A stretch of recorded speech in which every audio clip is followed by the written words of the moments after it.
From owning thousands of acres of land to buying a submarine, here's how the second highest grossing director of all time makes and spends his millions.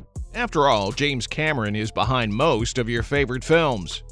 Over the years, Cameron has made his place as one of the most successful and acclaimed directors of our time. His films have grossed over $6 billion worldwide, making him one of the highest-grossing directors of all time. Some of his best films include huge names like Avatar, Titanic, Terminator 2, and they collectively grossed over $7.3 billion worldwide. I mean, he's been setting records with his own films and breaking them too. Avatar took Titanic's spot as the highest-grossing film of all time when it was released in 2009. Both of them held the top two positions for over a decade before Avengers Endgame came along in 2019. His career began in the late 1970s, working on various low-budget films and music videos. His big break came with the release of The Terminator in 1984, which he wrote and directed. After that, he directed successful films like Aliens, True Lies, and The Abyss. The director's dedication to using cutting-edge technology in his films has also been a hallmark of his career. He was one of the first filmmakers to use CGI in The Abyss. And then came Avatar, a film that literally raised the bar for visual effects in the industry. But Cameron isn't just a great filmmaker. He's also known for his work as a writer and producer. He co-wrote the screenplay for Terminator 2 and produced films like Alita, Battle Angel, and the upcoming Avatar sequels. Fame didn't come overnight for Cameron. Before he became a giant in the film industry, he was a pretty regular truck driver. You heard that right. The second highest grossing director of all time was once just a truck driver. Then he watched Star Wars and had an awakening that pushed him to pursue his dream. He'd been interested in films as a teenager when he'd experiment with a Super 8 camera and create short films with his friends. After high school, Cameron worked odd jobs to save money for film school. He studied film at California State University, while also working as a freelance production assistant on various low-budget films. His first few jobs in the film industry were as a special effects artist for Battle Beyond the Stars and Galaxy of Terror. Cameron's technical skills eventually led him to direct his first feature film, Piranha 2: The Spawning, in 1981. Although the film wasn't a critical success and he was dropped a few weeks in, it did give him his first taste of having a larger role. And this first taste was enough for him to take the big leap of faith. He wrote and directed his breakthrough film, The Terminator, in 1984. Interestingly, he sold the rights for $1 to his would-be wife, Gail Ann Hurd, on the condition that he'd direct the film himself. The film went on to be a success, earning $38 million in the U.S. off a $6 million budget, which would count as $109 million in today's world. Cameron kept releasing box office hits and earning millions off of them, and he gathered a number of assets with his millions. The filmmaker's net worth is calculated to be around $700 million as of 2021.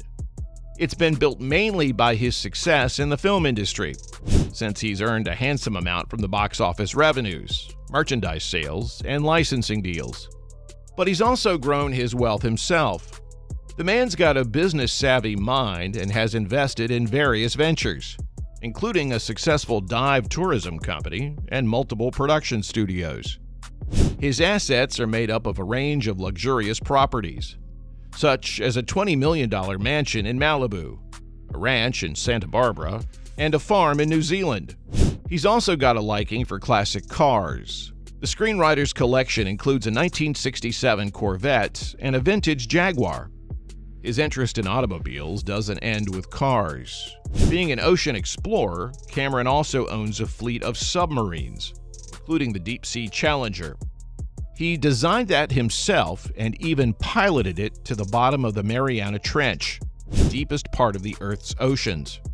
Some of his other assets include a private jet, a yacht, and a helicopter. How did he manage to gather such an impressive amount of wealth? Well, he's an accomplished businessman and investor.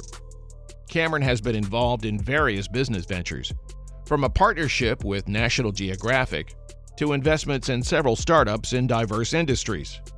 He created a documentary series on climate change and environmental issues with Nat Geo, where he served as an executive producer. The series received critical acclaim and won several awards, including a Primetime Emmy.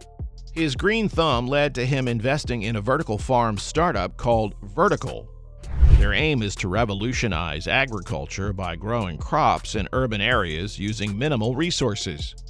Other high-profile investors like Jeff Bezos have even funded the project. If you haven't already noticed, there's a very well-thought-out pattern to these investments.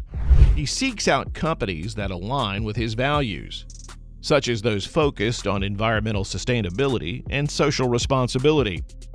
He also looks for startups that have a unique and innovative approach to their industry and potential for growth.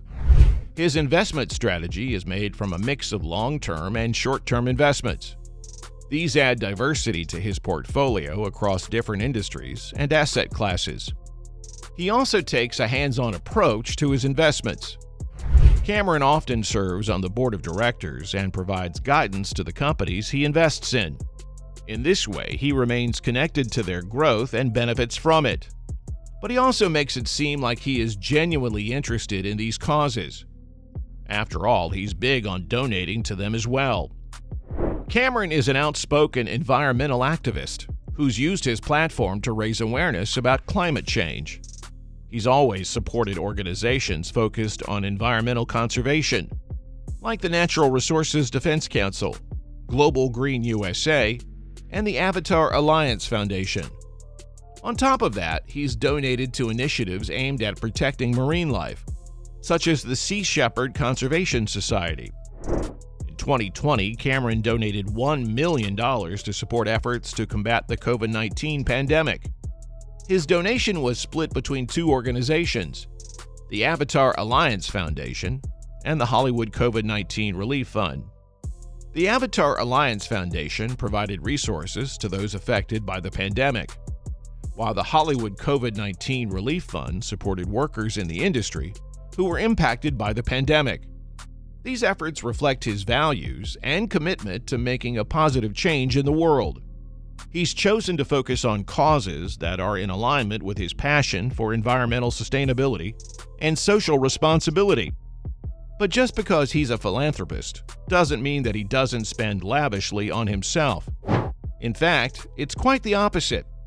His immense wealth has allowed him to live very well and with extravagant spending habits.